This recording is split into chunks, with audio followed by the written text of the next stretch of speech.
जय श्री हरि। मोक्षदा एकादशी का महत्व। धर्मराज दुस्सर कहने लगे कि हे भगवान, मैंने मार्गशीर्ष कृष्ण एकादशी अर्थात उत्पन्ना एकादशी का सविस्तार वर्णन सुना। अब आप कृपा करके मुझे मार्गशीर्ष मास के शुक्ल पक्ष की एकादशी के विषय में भी बतलाइए। इस एकादशी का क्या नाम है तथा इसके व्रत का क्या विधान है, इसकी विधि क्या है, इसका व्रत करने से किस फल की प्राप्ति होती है, कृपया यह सब विधान पूर्वक कहिए। भगवान श्री कृष्ण बोले, मार्गशीर्ष मास के शुक्ल पक्ष में आने वाली इस एकादशी को मोक्षदा एकादशी कहा जाता है।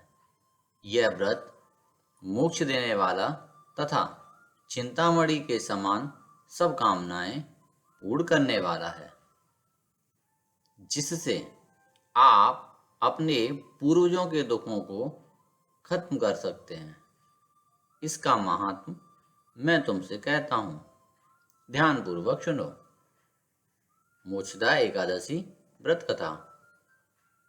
गोकुल नाम के नगर में वैखानस नामक राजा राज करता था। उसके राज्य में चारों वेद के ज्ञाता ब्राह्मण रहते थे। वह राजा अपनी प्रजा का पुत्रवत पालन करता था। एक बार रात्रि में राजा ने एक स्वप्न देखा कि उसके पिता नरक में हैं। उसे बड़ा आश्चर्य हुआ।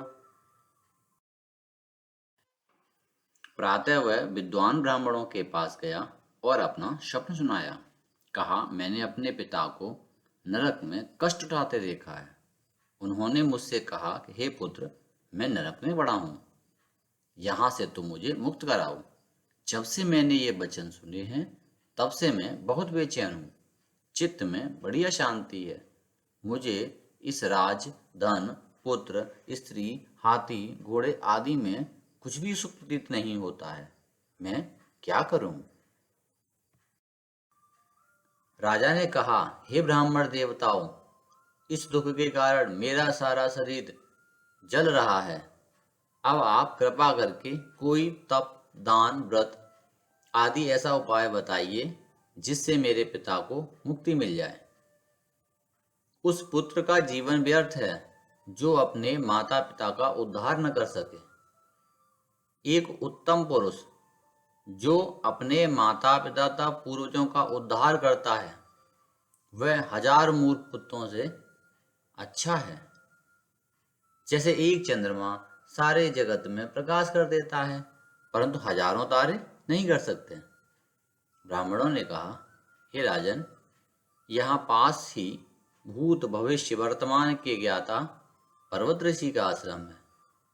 आपकी समस्या का हल वे अवश्य करेंगे। ऐसा सुनकर राजा मुनि के आश्रम पर गया। उस आश्रम में अनेक शांत चित्त योगी और मुनि तपस्या कर रहे थे।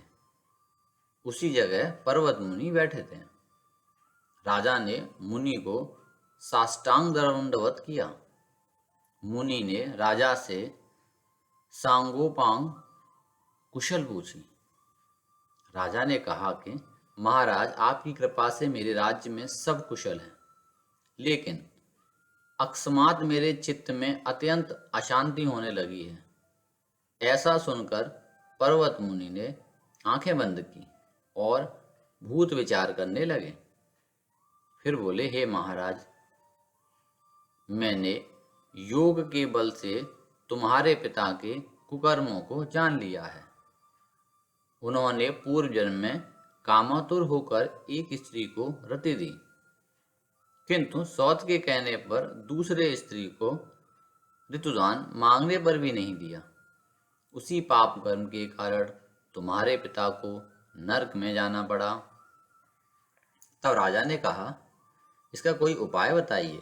मुनि बोले, हे राजन, आप मार्गशीर्ष एकादशी का उपवास करें और उस उपवास के पुण्य को अपने पिता को संकल्प कर दें।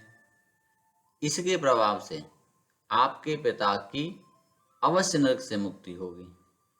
मुनि के वचन सुनकर राजा महल में आया और मुनि के कहने अनुसार कुटुंब सहित मोक्षदा एकादशी का व्रत किया। इसके उपवास का पुण्य उसने पिता को अर्पण कर दिया। इसके प्रभाव से उसके पिता को मुक्ति मिल गई और स्वर्ग में जाते हुए वे पुत्र से कहने लगे, हे पुत्र, तेरा कल्याण हो। यह कहकर स्वर्ग चले गए।